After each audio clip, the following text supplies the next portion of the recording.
Hola, buenos días, buenas noches, no sé en dónde estarán, en la parte del mundo que nos oigan. Bienvenidos a otro episodio de Gracias por Preguntar. Em, Estoy súper emocionada hoy, como ustedes saben, siempre me emociono con todos los invitados acá, pero hoy sí tengo a alguien que pues de parte del colegio donde yo trabajo y especialmente de mi querida mamá, pues les tenemos ahí bastante aprecio, en especial a este personaje que tengo acá conmigo. Eh, Sin más preámbulos, él es el licenciado Edson López. Em, Él pues es un abogado que tiene más de 10 años de experiencia y tiene su empresa, su bufete de abogados. Em, Ha representado varios casos de arbitrajes, tiene mucha experiencia en relaciones con banca, tecnología, logística, energía y joint ventures. Em, También ha sido counsel en arbitrajes de inversión en materia de energía y ha coliderado transacciones de third party funding para la adquisición de laudos emitidos en arbitrajes de inversión. Pero como ustedes saben, aquí nuestro tema es la educación y pues él ha representado al sector educativo privado sobre leyes, reglamentos e instrumentos legales en materia educativa. Por lo que ustedes se pueden dar cuenta, tenemos aquí a un experto en ley educativa y pues ha ayudado a un montón de instituciones. Así que Edson, bienvenido. Muchas gracias por aceptar la invitación. Hola Gabriela, gracias a usted por invitarme. Súper. Pues empezando y entrando en materia para que todos nuestros escuchas y videntes nos ubiquen por ahí, quisiera que pues nos contara un poquito de usted. ¿Cómo decidió entrar en este mundo legal, en convertirse en un abogado? ¿Cuál fue su experiencia? ¿Cuál fue su motivación? ¿Y qué le gusta más de lo que hace? Qué buena pregunta. Mire, en mi familia no hay abogados. De hecho, mis papás no se graduaron de la universidad, solo Mm. nosotros, los 5 hijos, y mi hermana mayor y yo somos los abogados, pero mi hermana se graduó después. ¿Por qué decidí convertirme yo en abogado? Pues yo creo que fue un poco lo que yo veía en la televisión de los juicios. Yo soy una persona sumamente competitiva. Me encanta siempre la competencia. Me gusta mucho la confrontación verbal, académica e intelectual, no tanto la física. Me fascina siempre estar compitiendo y aprender de los demás en un ambiente de competitividad, muchísimo.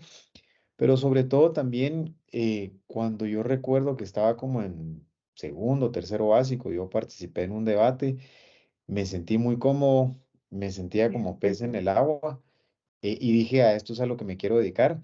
Y pues a partir de ahí yo empiezo como a ver un poco más de películas, empiezo a informarme un poco más con gente que conocía que era abogado, les preguntaba qué era lo que hacían y yo desde siempre supe que iba a ser un abogado litigante, porque eso es básicamente lo que yo hago, prácticamente el 100% de mi tiempo me dedico a eso.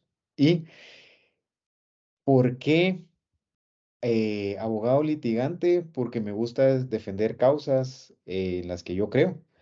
Eso tal vez es parte de lo que genera la mayor pasión en mí y eso es lo que genera el mayor compromiso. No, al día de hoy, gracias a Dios, en casi 15 años de experiencia profesional no he tenido que atender ni representar a un cliente en un caso en el que yo no crea, porque normalmente los que son clientes que no coinciden en valores, en filosofía o por lo menos un caso que yo no creo, no lo atiendo, porque sí estoy convencido que el abogado tiene que ser el primero que compre el caso para poder vendérselo posteriormente a un tribunal arbitral, a un juez o a una autoridad, ya sea Ministerio de Educación, PDH, etcétera, etcétera.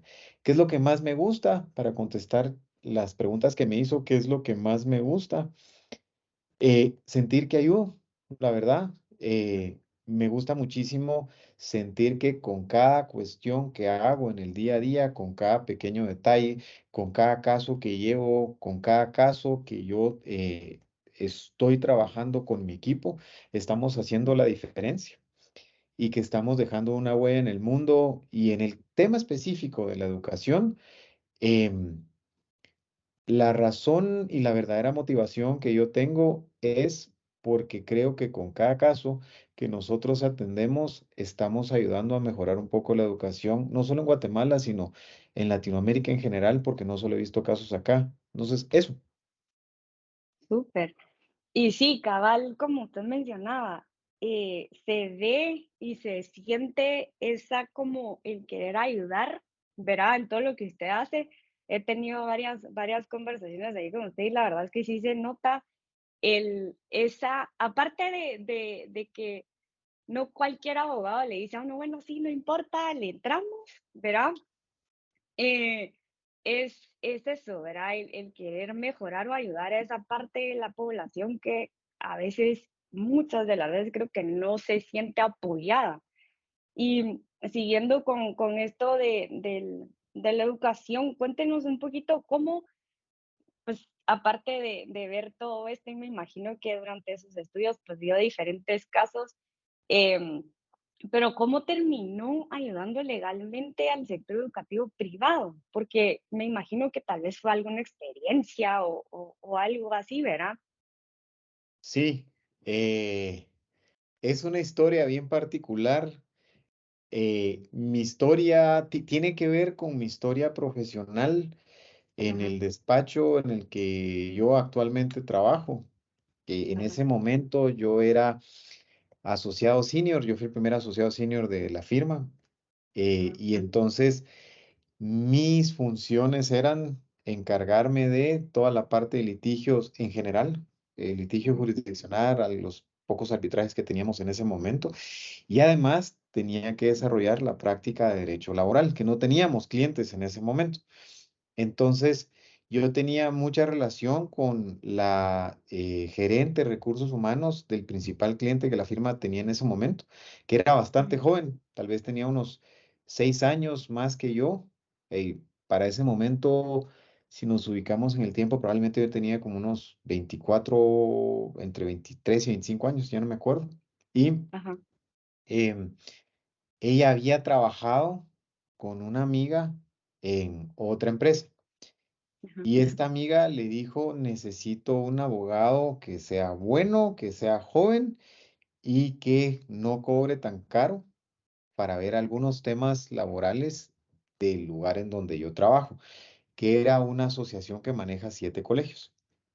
ok, Eh, entonces, pues yo dije que sí, por supuesto, porque sí, necesitaba desarrollar la práctica laboral. Me entrevistaron para que me conociera ella, para que me conociera el CEO. Y fue bien gracioso porque el CEO de estos colegios, que hoy es uno de los mejores amigos que yo tengo en la vida, pero tiene como 20 años más que yo, ajá, me preguntaba cosas y me decía, mira, pero si estás entendiendo de lo que yo te estoy hablando. ajá, Entonces, por supuesto que para mí fue un reto y como que yo lo tomé personal y dije, sí, entonces yo quería atender a ese cliente y le quería demostrar a esta persona, a este CEO de de esta asociación de colegios que pues yo sabía. Empieza con un contrato de trabajo. Ahí es cuando yo veo por primera vez que hay un reglamento específico para vacaciones del Magisterio Nacional, que yo no lo sabía. Y de hecho ajá, es la gerente de recursos humanos la que me hace la duda sobre esto.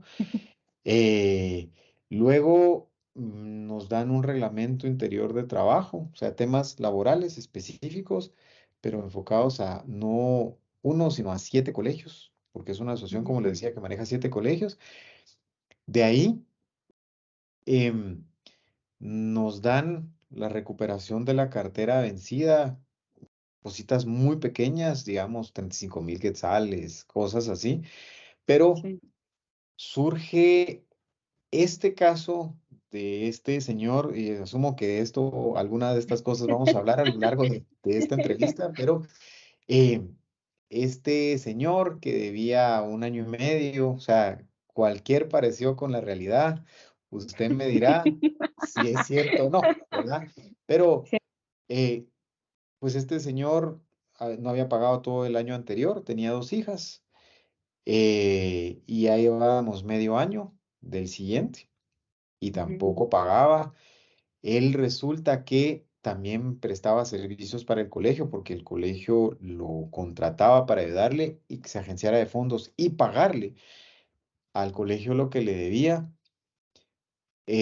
Nunca pagó, no pagaba, entonces el colegio ya estaba un poco desesperado y estaba molesto porque el señor tenía una actitud bastante grosera, bien, bien grosera. ujú, Eh, y el caso, pues lo tomamos, fue un poco más complicado de lo que yo creía que, no, bastante más complicado de lo que yo creía que iba a ser. sí, Involucró a la PDH, involucró a la PGN, fue mi primera experiencia y yo tuve al tipo sentado ahí con la señora, con la esposa, a gente de la PDH, a gente de la PGN. Tuvimos enfrentamientos muy fuertes. Cuando le digo muy, muy fuertes, eh, voy a hacer un paréntesis, soy muy tranquilo, pero sí tengo un carácter bastante fuerte, bastante, ajá, bastante fuerte. Y como le decía, la confrontación no me da miedo, de hecho me gusta y me siento muy cómodo.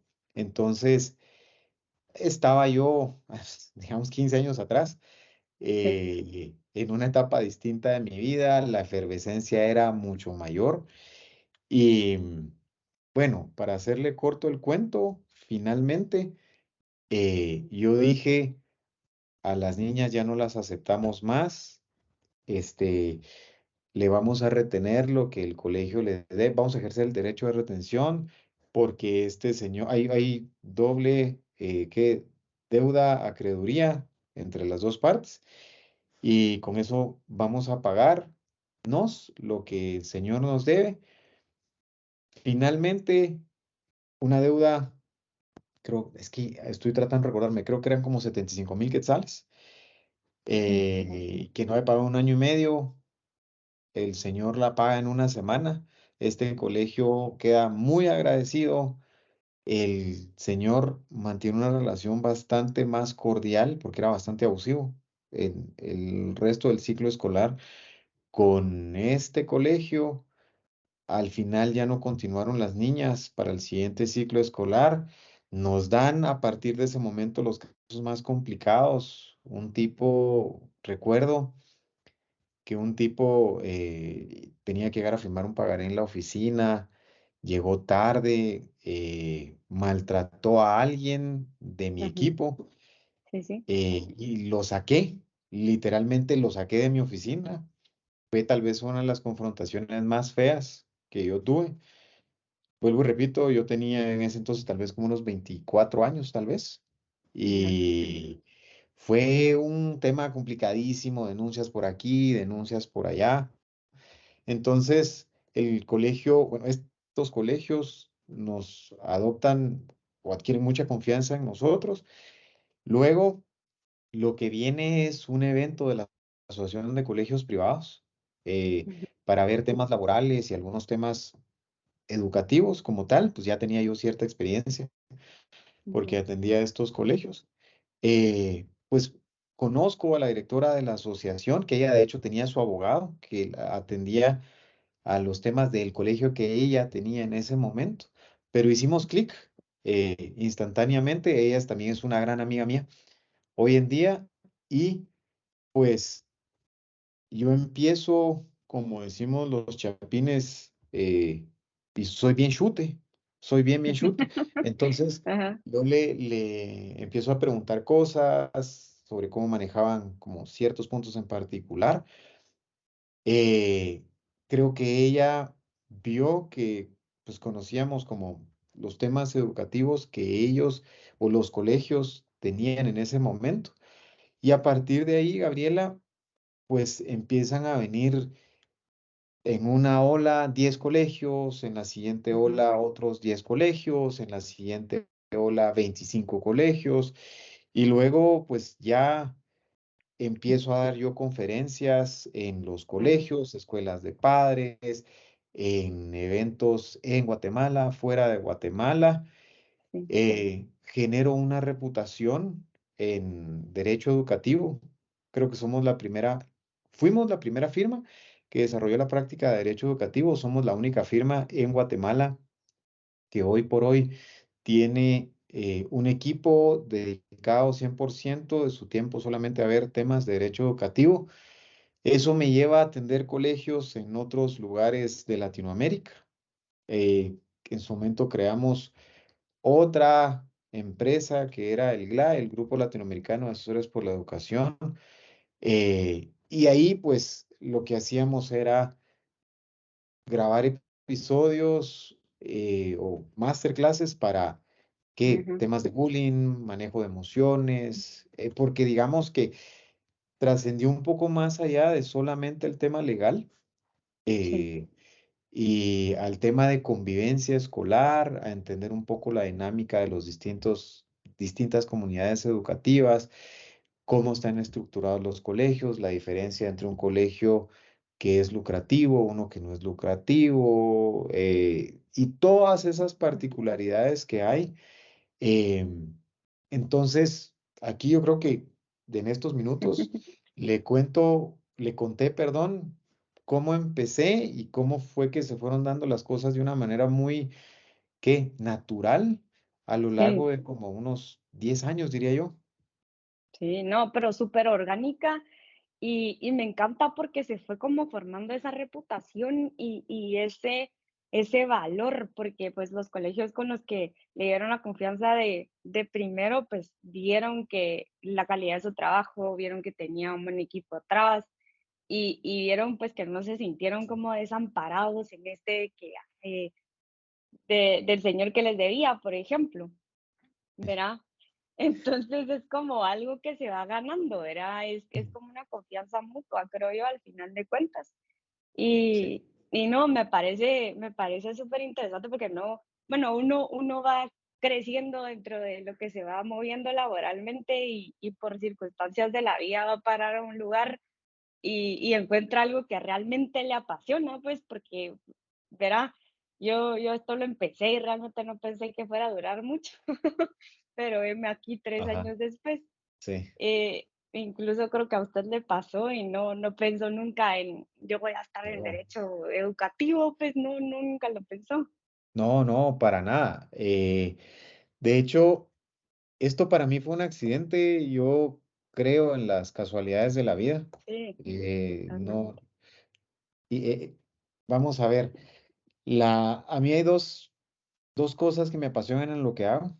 Me encanta el Ajá, arbitraje porque me encanta el litigio mucho más dinámico. Tal ajá, vez me fascina el tema de estrategia, me ajá, fascina un montón diseñar la estrategia de un caso, diseñar la estrategia de cómo se maneja una audiencia, cómo se presentan los alegatos orales a un tribunal, qué elementos visuales se van a utilizar. Una de las partes que más me gusta es el interrogatorio de los testigos porque es una adrenalina única ajá, que a mí me mantiene vivo. Y el tema de los colegios fue un accidente lindísimo que la vida me dio y me complementa de una manera distinta porque son otro tipo de casos.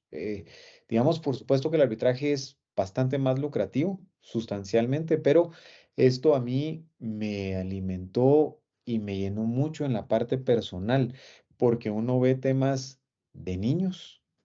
eh, He visto de todo, he visto cosas que no me gustaría haber visto.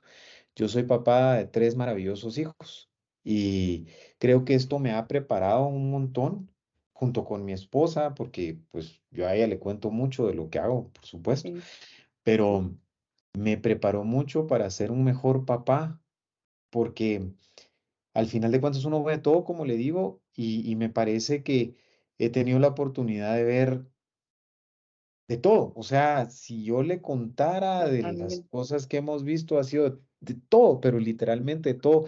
Papás buenos, papás malos, niños abusados por los primos, por los tíos, armas de fuego, drogas desde muy temprana edad, bullying, cyberbullying, uff, etcétera, etcétera. Ajá, Y me gusta muchísimo, me encanta hacer esto porque eh, pienso que estoy tocando vidas, y ahí esa parte en mí es muy importante, como la de trascendencia y la de legado. Eh, Dejar un legado siempre fue como algo, parte de la filosofía de vida mía desde muy, muy joven, y esto me Ujú. parece que es la forma en la que yo encontré para dejar un legado a través de lo que yo hacía profesionalmente en el mundo. Sí, totalmente de acuerdo. Y siguiendo con esta historia que me parece literal, yo en algún momento de mi vida sí la pensé de ser abogada y todavía lo sigo pensando. Eh, Hágase. pero eso ya podemos hablar en otro, en otro momento de eso. Pero, pero creo que legalmente hay muchos retos en cualquiera de las industrias en donde se mueve la sociedad y más la guatemalteca. Pero creo que hay bastante reto dentro del sector educativo privado y usted me dirá mejor y pues tiene mucha más experiencia en eso. ¿Qué retos son los que usted mira y si ve alguna posibilidad de que podamos, no sé, de alguna manera cambiar algo de lo que está pasando o por lo menos mejorarlo un poquito? Hay muchos, hay muchísimos retos. Tal vez yo le diría que el primero que yo he visto, pero que cada vez más están siendo mejor manejado, es que, a ver, la sociedad a nivel global cambió cuando empieza el auge de las TICs, de las tecnologías de información y comunicación. Sí, La intercomunicación a nivel global, instantánea, cambió las reglas del juego por mucho. La totalmente. participación de más activa de las mujeres en la vida profesional, sin duda alguna, cambió también porque antes había como el modelo más tradicional de papá trabaja, mamá está en casa. Sé que muchos de mi Correcto. generación pues así fuimos formados, pero en estas generaciones de los chicos de ahora, pues, por ejemplo, en mi caso, mi esposa trabaja, yo también trabajo, ambos a tiempo completo, y eso lo que implica es que las dinámicas de las familias cambian y entran como nuevos actores en estas dinámicas familiares, entiéndase los abuelos, entiéndase las nanas, las empleadas domésticas, etcétera, etcétera. Correcto. Y hay bastante menos atención a los hijos, por mucho. Sí, Hay sí, muchísimo menos atención a los hijos.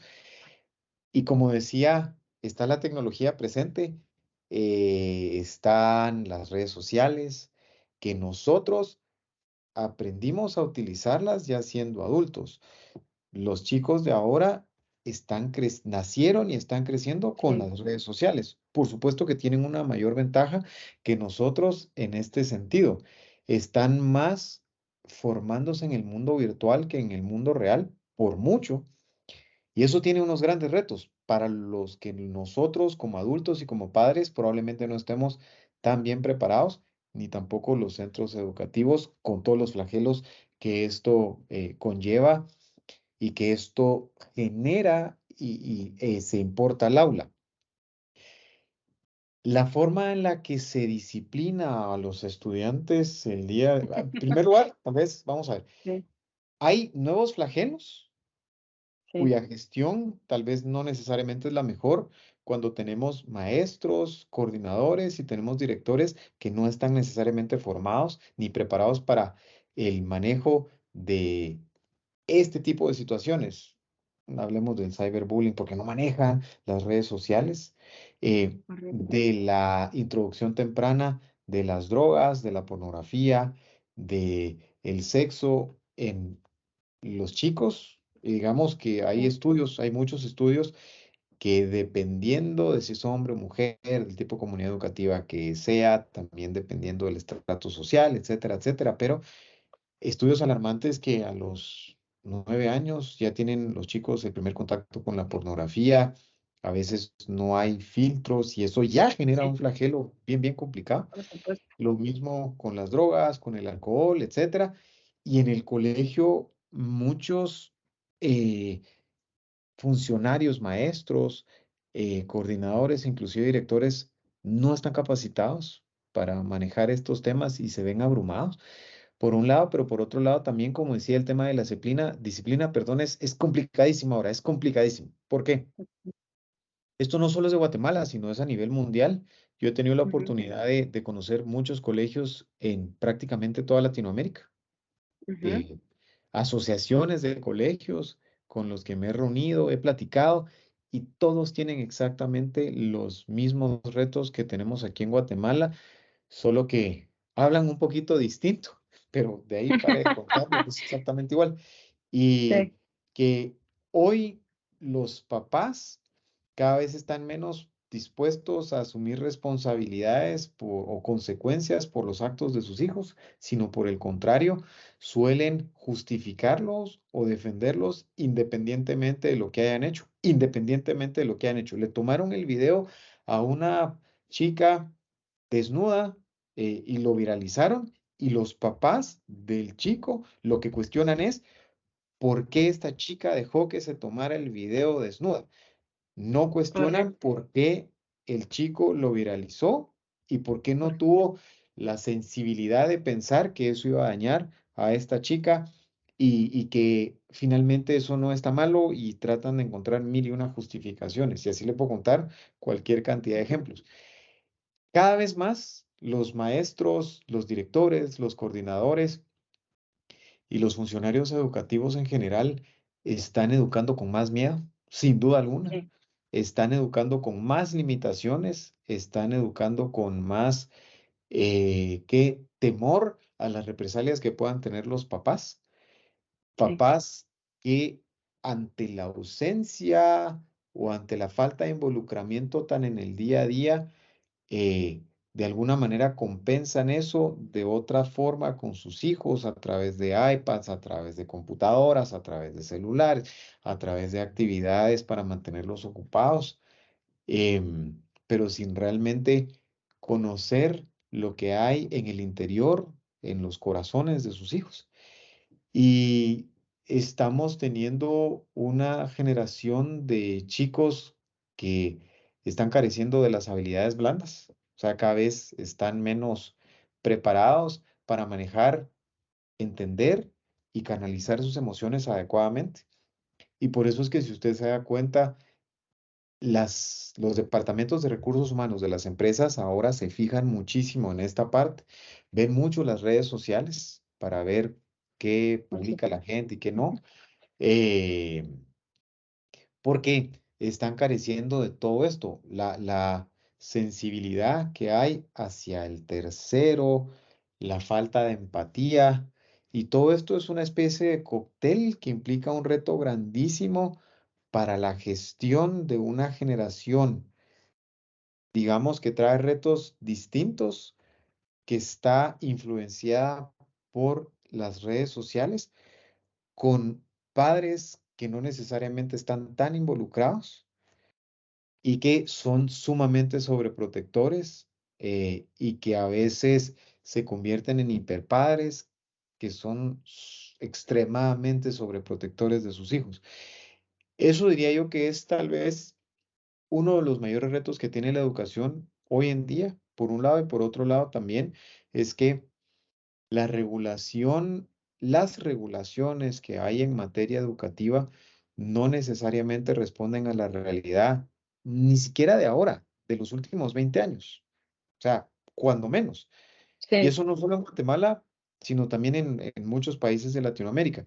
Entonces, digamos que cada vez hay más litigios derivados de temas escolares, de temas educativos, que se resuelven en tribunales, en juzgados de niñez, etcétera, etcétera, con un marco normativo que no necesariamente es el más adecuado, y con funcionarios que tampoco lo aplican de la mejor manera. Pues, o sea, el, no, es bien complicado a veces cuando uno va al juzgado de la niñez, a los juzgados de la niñez, porque yo me he dado cuenta, no todos, por supuesto, pero sí hay algunos sí, jueces que no manejan el marco legal en materia educativa y suelen cometer muchísimos errores, muy grandes. Entonces, es como todo un sistema que está a punto de colapsar, diría yo, si no hacemos algo. Eh, y yo siempre menciono el que estamos en un círculo, a veces es una especie de círculo vicioso de la educación, y lo que necesitamos es el círculo virtuoso de la educación, en donde trabajan de la mano colegios, padres de familia y alumnos, como muy al unísono, muy entrelazados en lo que están haciendo, en un ambiente de muchísima confianza. Y cada vez, afortunadamente, he visto que más colegios lo están entendiendo y se están formando mucho más, pero falta mucho y faltan muchos, pero muchos centros educativos públicos y privados. Sí, sí, totalmente de acuerdo. Y sí, el fenómeno de los papás ausentes, sí creo que es uno de los más grandes retos, tanto para docentes como el personal, por ejemplo, en temas administrativos también cuesta bastante porque hay como mucha victimización Así hacia es. el niño. Sí, Entonces, siento que sí es uno de los cambios que creo que nos va a tocar hasta cierto punto estudiar, porque como usted dice, es un cambio constante, la tecnología, las redes sociales, todo el tiempo cambia sí, y, y pues en todo el mundo, o sea, no podemos tener alguna excepción de que hay en este país, no, porque no verá, o sea, en todo el mundo está cambiando y pues la educación se ve totalmente afectada de ese lado y, y pues obviamente todo este cambio me trae a mente COVID, ¿verdad? COVID en el sí. 2020, la pandemia, em, que fue otro cambio sustancialmente grande para todos los chicos, para los papás, para el manejo de esas emociones que usted estaba hablando con ellos, con las maestras, con todo el mundo, porque realmente fue algo que afectó a todo el mundo. Y pues, ¿qué o sea, obviamente hubieron bastantes cambios, pero ¿usted vio algunos cambios que valdría la pena ver, que podrían ser o positivos o negativos, verá, en la educación después de que pasamos toda esta fase de pandemia? Sí, mire, a ver, yo creo que hubo cambios muy positivos, pero también hubo secuelas muy negativas que todavía hoy estamos viviendo. Tal vez dentro de los cambios positivos que puedo mencionar y que es una realidad es el redescubrimiento de la tecnología y la inserción de la tecnología en la educación y poderla explotar adecuadamente porque tiene muchísimas bondades. Antes de la pandemia, yo estoy seguro que era muy poco probable que usted y yo pudiéramos tener este podcast en Ajá, esta plataforma porque pues casi nadie la conocía. sí, Las videoconferencias, las videollamadas o las videoclases eran poco comunes, bien poco comunes, la verdad. Había mucha gente que era escéptica de esto. Y pues obviamente tiene sus retos, por supuesto, como todo, pero em, al final de cuentas, esto permitió que la educación, el proceso formativo de los chicos continuara. Vuelvo y repito, con sus pros y con sus cons, pero el uso y la explosión de la tecnología, eh, el darse cuenta también que necesitábamos tener maestros capacitados para el manejo de la tecnología, que estuvieran mejor preparados, por ejemplo, para esto que estaba diciendo hace un rato, de todos los flagelos que vienen con las redes sociales, porque ya están como más familiarizados con todo esto. Sin duda alguna, me parece que fue el cambio positivo más grande que tuvimos. Y al día de hoy todavía, pues, se mantiene y creo que va en auge y falta muchísimo por explotar. Hoy, si usted se da cuenta, em, ya la mayoría de centros educativos públicos o privados tienen alguna clase que tiene tecnología. ajá, La forma de la educación es más divertida, por ponerlo de alguna manera, es más atractiva para los chicos, porque hay plataformas que les permiten aprender matemáticas, digamos, tipo videojuego, ¿verdad? ujú, Ajá. También aprender otros idiomas, tipo videojuego, y está muy enfocado en la forma como los chicos aprenden a cierta edad. Y les gusta un montón. Entonces es mucho más fácil para ellos aprender de lo que probablemente fue para nosotros, o por lo menos para mi Sí. generación. Em, No, no creo que no, mi generación tampoco tenía tanta tecnología, o sea, llegábamos como a un laboratorio de computación una vez a la semana, tampoco era como igual, mucho, igual. o sea, Entonces estamos exactamente en las mismas. Ahora, de los cambios que no son tan positivos, hay muchos, muchísimos. Yo le sí, diría que hoy las secuelas que estamos viendo todavía son padres estresados, muy ujú, estresados, que se fueron, vamos a ver, que sufrieron mucho desgaste en las relaciones interpersonales y sobre todo familiares durante la pandemia, eh, que no lo lograron recuperar.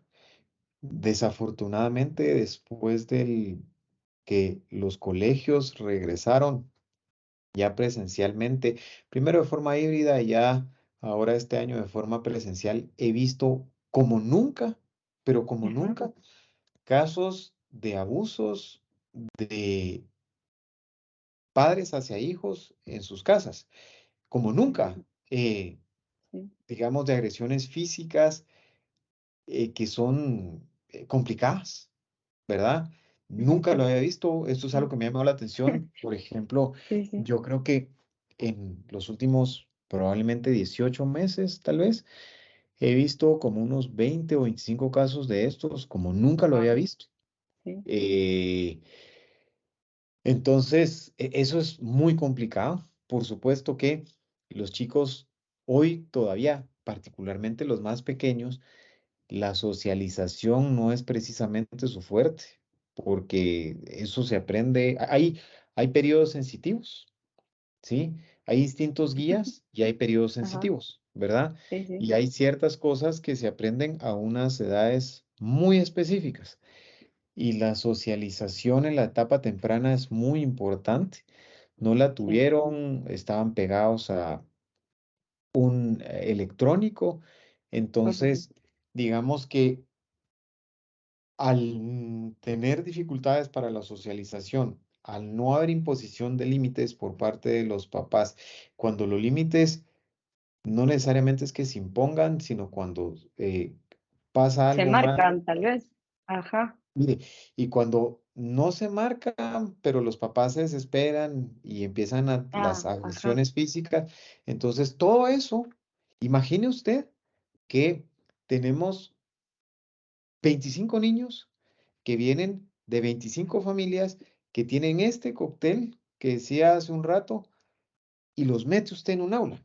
Y tienen el tema de la socialización complejo, la falta de límites y algunos de ellos que son agredidos fuertemente de forma física o psicológica, porque he visto también muchos casos de papás que les dicen o sea, digamos, perdieron el filtro y les dicen a sus hijos no servís para nada, sos un bueno para nada, sí, etcétera, etcétera.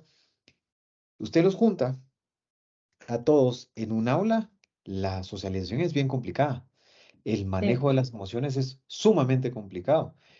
Y hoy, además, he visto, digamos, los casos de bullying, por supuesto que esos siempre están a la orden del sí, día, pero la gestión cada vez es más complicada porque los papás lo aceptan menos hoy, más que nunca. ¿Por qué? Porque de alguna manera, Gabriela, eso implicaría aceptar que ellos lo están haciendo mal, ¿verdad? Y sí, reconocerlo frente al colegio y culparse por las cosas que no están haciendo bien. Y a absolutamente a nadie, no creo que haya un ser humano al que le gusta sentirse juzgado, por supuesto. no, por supuesto, Entonces, em, yo creo que eso es otro gran reto que hay hoy en día y que la educación está cambiando mucho y muy fuertemente para manejarlo de una forma apropiada porque em, te cuento tal vez un caso muy a mí me marcó bastante. Este era un niño que tenía como 7 años, ¿sí? Ok, sí, sí. Y pues de un colegio bueno, los papás profesionales, los dos, si no estoy Ujú. mal, estaban en el tema de salud y tenían turnos que son como muy largos. Entonces Ok, este chico se mantenía muchísimo tiempo solo, muchísimo tiempo con el celular porque con los el celular. papás le habían comprado celular, nadie tenía ningún Ujú. tipo de filtro de lo que él estaba viendo. Entonces él se junta en algunos momentos del día con primos que son mayores, 16, 17 años, que les gusta ver cierto tipo de videos, escuchar cierto tipo de música, eh, y entonces empieza a dibujar. Bueno, el patojo no dormía, el chico casi no dormía, Ajá. dormía como 2 o 3 horas al día nada más. Los papás no se daban cuenta de esto porque no le controlaban el celular. En las clases era sumamente agresivo. O sea, Sí, sí, agarraba sí. tijeras y se las tiraba a otros niños, les pegaba, dibujaba, como hacía dibujos satánicos de No. muerte, de sangre, todo lo demás. En Sí, un momento violencia en pocas sumamente. palabras, sí. Y jugaba videojuegos extremadamente Igual. violentos, o sea, Sí, pero sí. extremadamente violentos, que los papás no sabían que el chico jugaba.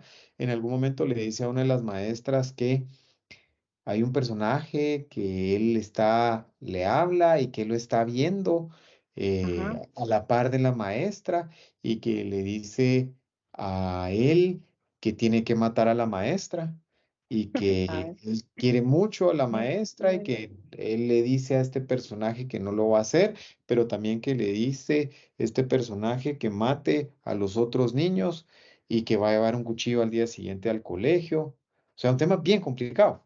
Entonces, Por supuesto, eh, sí. cuando se entrevista a los papás, la sorpresa es que los papás no estaban como muy enterados de lo que estaba pasando con su hijo, ni Ujú. tampoco de que él tenía acceso a este contenido, ¿verdad? Sí. Indagamos un poco sobre los dibujos que él hacía, sobre los nombres de los personajes que él decía, etcétera, etcétera.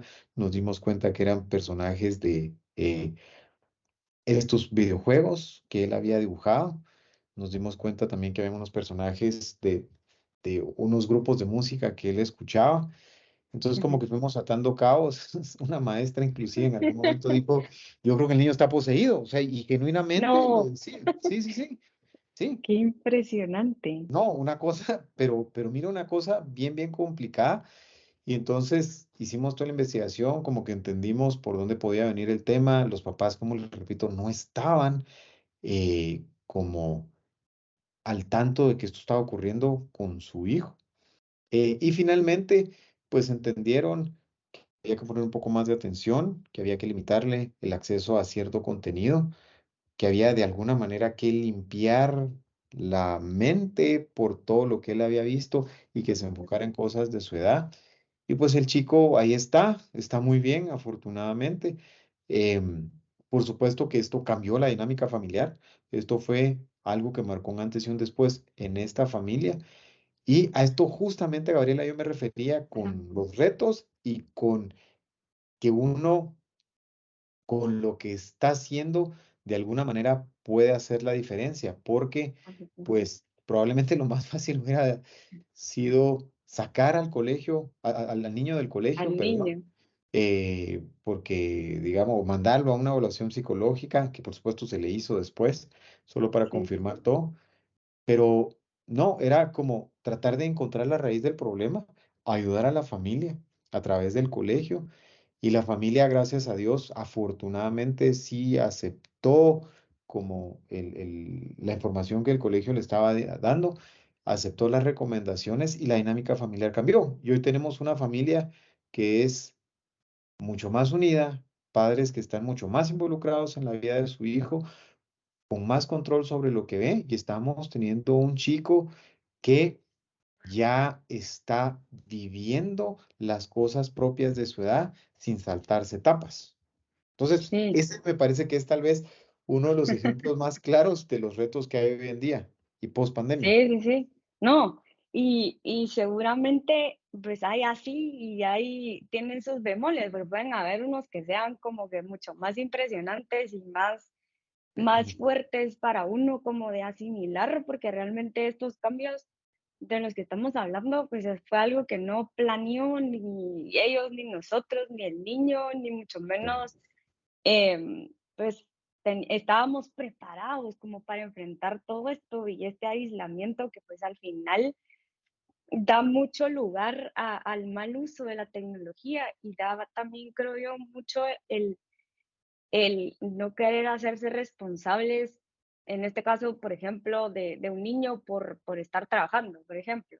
Y no estoy diciendo que los papás sean mal papás o que sean No, irresponsables o que no quisieran al niño, pero ajá, creo que hay una responsabilidad bastante grande en cuanto a eso, porque obviamente pues son los guías del niño, verá, con el colegio, pues, porque no hay una tiene que haber un acompañamiento, o sea, no se puede trabajar solo dentro de una institución educativa, solo nosotros hacer el trabajo de los papás, eso no es posible. no, no.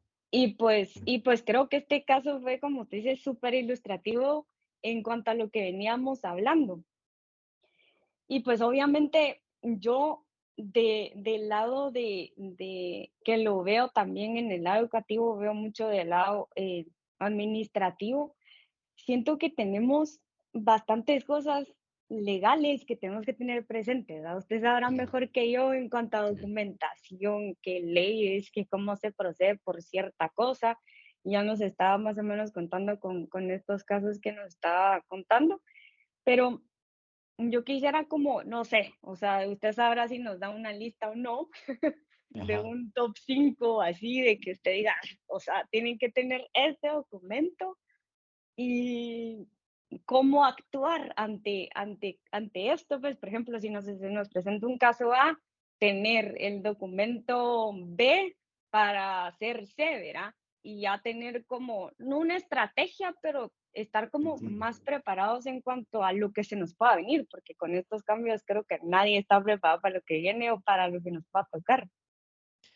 Mire, sí, definitivamente yo una de las cosas que siempre trato de decirles a los colegios con los que he trabajado es que tienen que conocer el andamiaje legal mínimo Ujú, de el funcionamiento de un centro educativo, ya sea público o privado, porque también he tenido la oportunidad de atender a centros educativos públicos, que son otros retos ujú. completamente Sí, distintos, sí.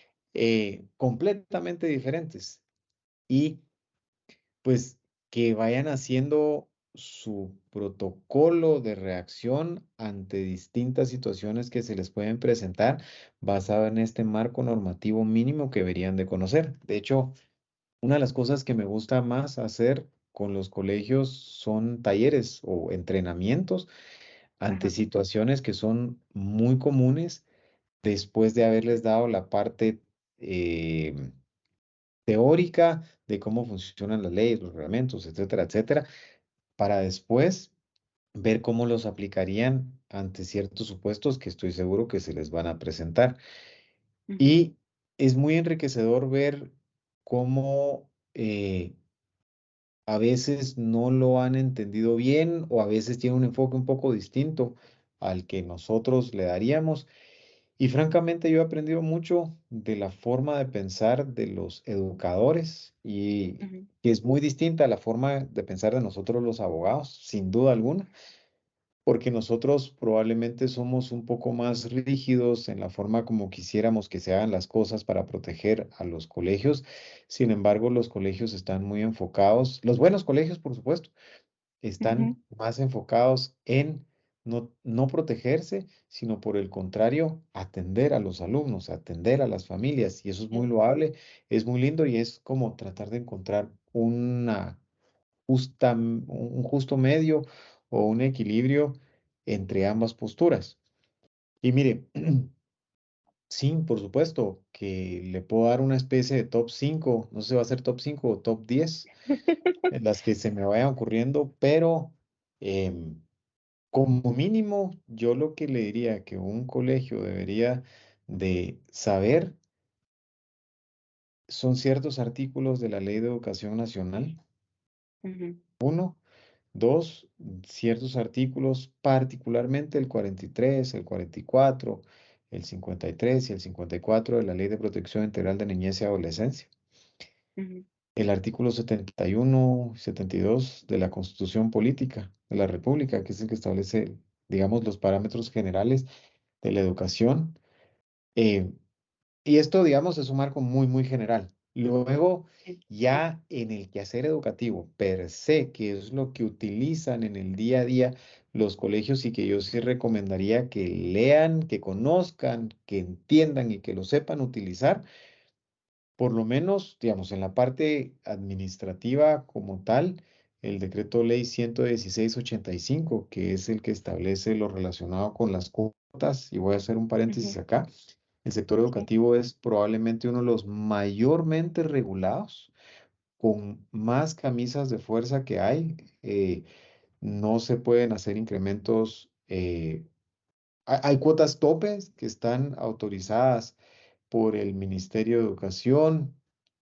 Solamente se pueden incrementar 15% cada 3 años, y que hay que justificar el por qué. Digamos, no hay un libre mercado acá, ¿verdad? mm, sí, Eh, y eso lo complica un montón. Hay algunos colegios que en su momento optaron por eh, utilizar cobros de materiales o etcétera, lo cual representa sus bemoles también. Por eso es que recomiendo que conozcan el 116/85, porque una de las sanciones puede ser el cierre definitivo del colegio si hay un cobro no autorizado. Luego está el 36, el acuerdo gubernativo 36/2015, sí, que es el reglamento de las cuotas. Luego el acuerdo 52/2015, que es el reglamento de funcionamiento de centros educativos privados. Este es fundamental porque ujú, aquí está reguladas, perdón, las revalidaciones quinquenales, las autorizaciones de los colegios, las sanciones que se pueden imponer a los colegios bajo ciertos supuestos. Esto es ujú, importantísimo porque yo he visto muchos supervisores que no conocen de em, de este acuerdo y pretenden imponer sanciones que no están contenidas acá. No se puede por el principio de legalidad ujú, de los funcionarios públicos. Otros dos artículos que son muy importantes, 152 y 154 de la Constitución Política.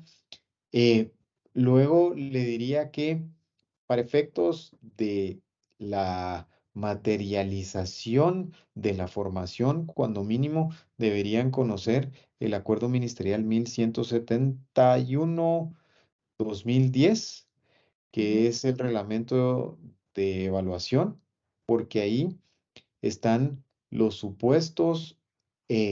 Bueno, primero, las adecuaciones extracurriculares, las adecuaciones ujú. curriculares, perdón, que eso es todo un tema cuando los Es papás todo no un lo quieren tema. aceptar.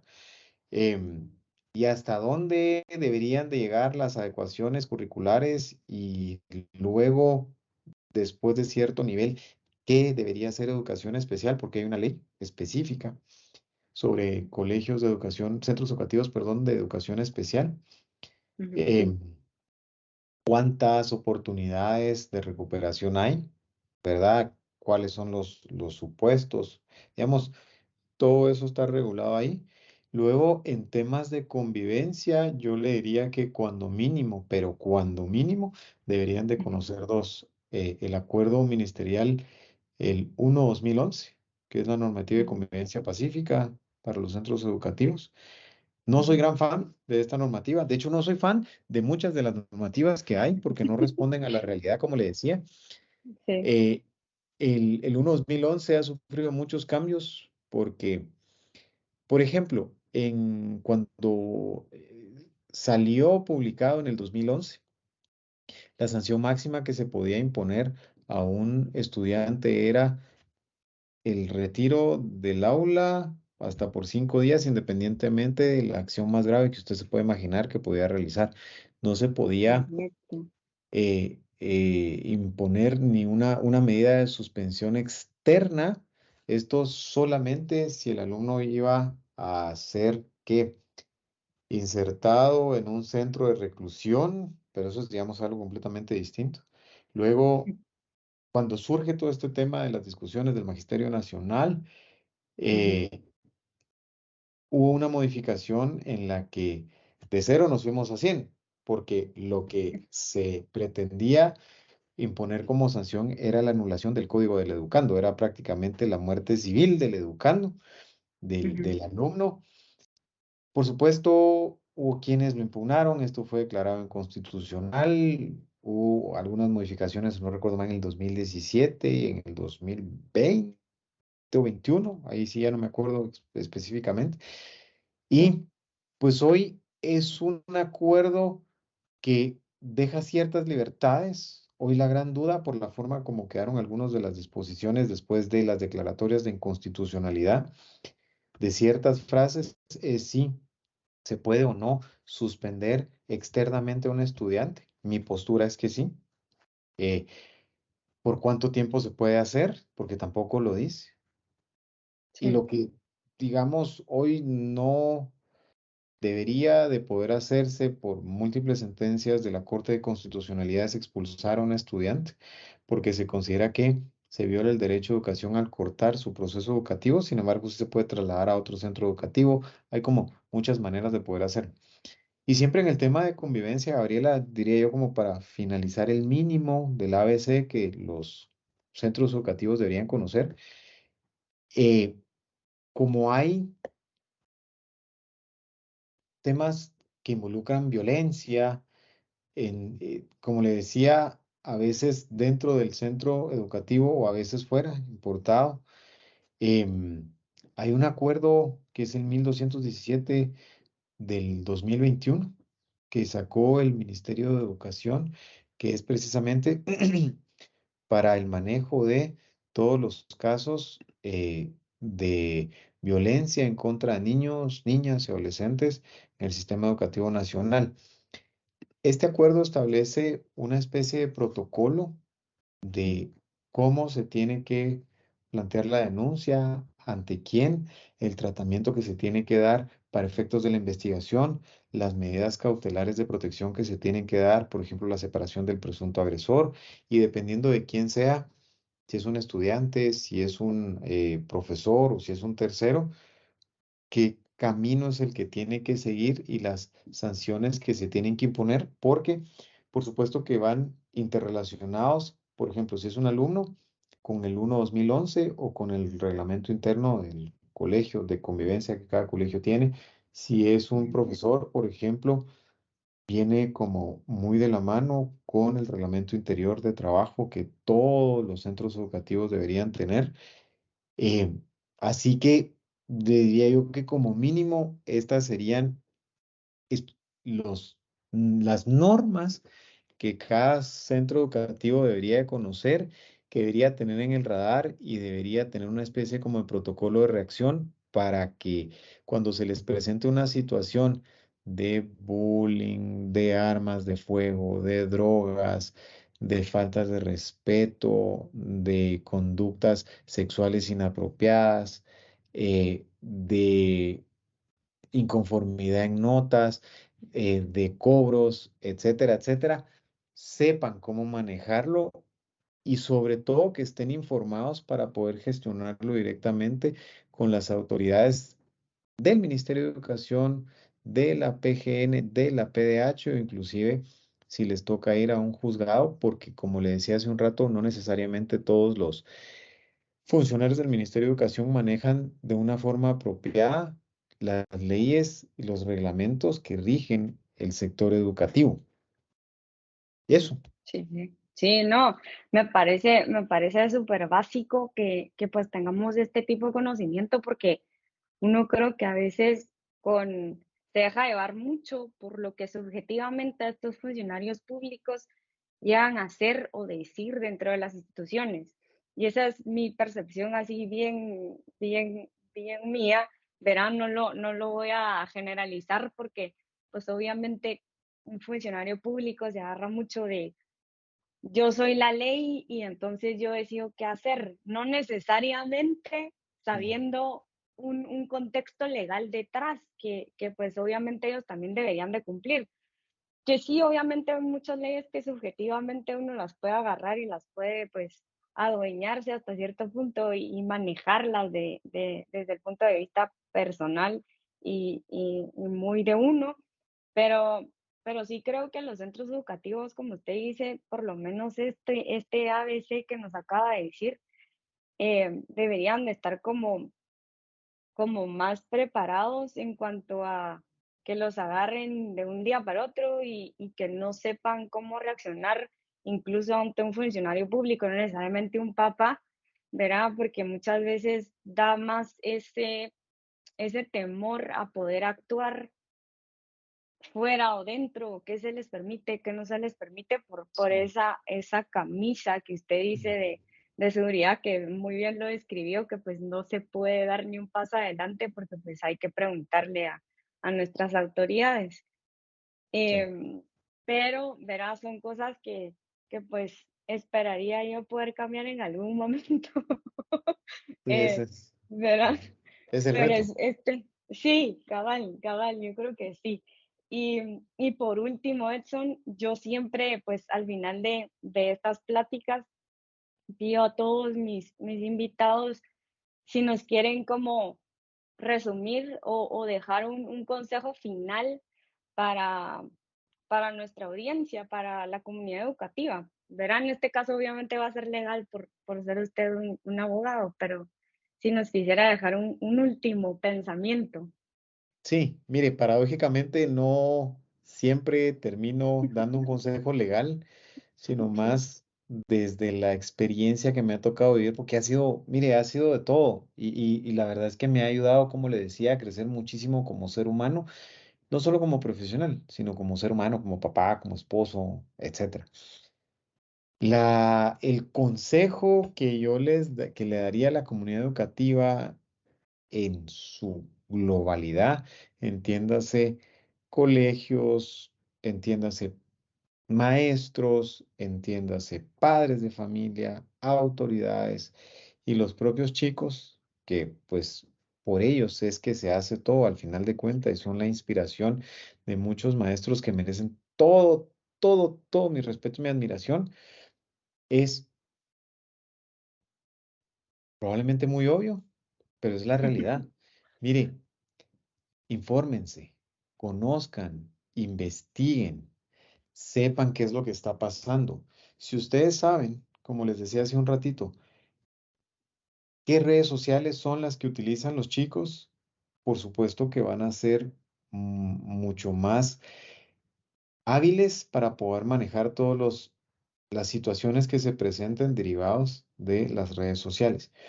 Si ustedes manejan las redes sociales, papás particularmente, o sea, si ustedes van a darles un teléfono a sus hijos, tienen que formarse ustedes y tienen que formar a sus hijos en el mundo virtual, conociendo todos los flagelos que hay, el grooming, el cyberbullying, la porno venganza, tantas cosas de las que podríamos hablar acá.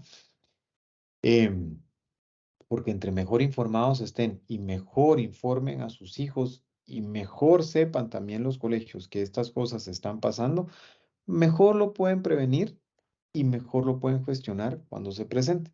Si ustedes conocen las nuevas tendencias en materia educativa, van a ser muchísimo más competitivos, van a traer más alumnos, van a generar más confianza de los papás, pero sobre todo van a tener chicos más felices. Si ustedes conocen de los temas legales que yo decía, los que considero por lo menos el ABC, ¿sí? Em, Van a sentirse mucho más cómodos cuando se les presente una situación de esta naturaleza que tengan que gestionar entre alumnos o con los papás, que usualmente cuando no están conformes rápidamente dicen, los voy a ir a demandar. Y entonces por eso Correcto. es que los tienen contra la esquina. Por eso es que los tienen contra la esquina. Por eso si ustedes tienen mejor conocimiento y mejor manejo de esto, van a poder tener una mejor relación, mejor gestionada con las autoridades, sobre todo el Ministerio de Educación, que a veces tienen buenas intenciones, pero no conocen tanto de cómo funciona la legislación educativa. Y los dejaría entonces con esto. Sepan y tengan muy presente que el conocimiento es poder. Y en la medida en la que más poder ustedes tengan, mucho mejor van a poder tomar decisiones. Y finalmente, no debería de ser algo complicado para ustedes como centros educativos porque lo que le dan y le proveen a los chicos que están en las aulas es conocimiento. O sea, simple y sencillamente hagan esto como algo propio para sí mismos que van a ver reflejado en las relaciones tan complicadas y tan diversas que tienen en el día a día del quehacer educativo. Pues súper, me encanta este consejo. La verdad que lo comparto bastante. Uno debería de estar como más activo en cuanto a actualizaciones, nuevas cosas que salen en todos lados, porque realmente el cambio pues no para. Ajá, Pero yo le agradezco miles el tiempo, Edson, de verdad que ujú. súper invitado para hablar de otros temas. Yo sé que Muchas gracias. podríamos seguir hablando porque pues el tema se da para eso y pues no, la verdad que un gusto y pues lo esperaría en otro capítulo y a todos los que nos están viendo, pues muchísimas gracias. Muchas gracias, Gabriela. Gracias, Edson, nos vemos. Hasta luego.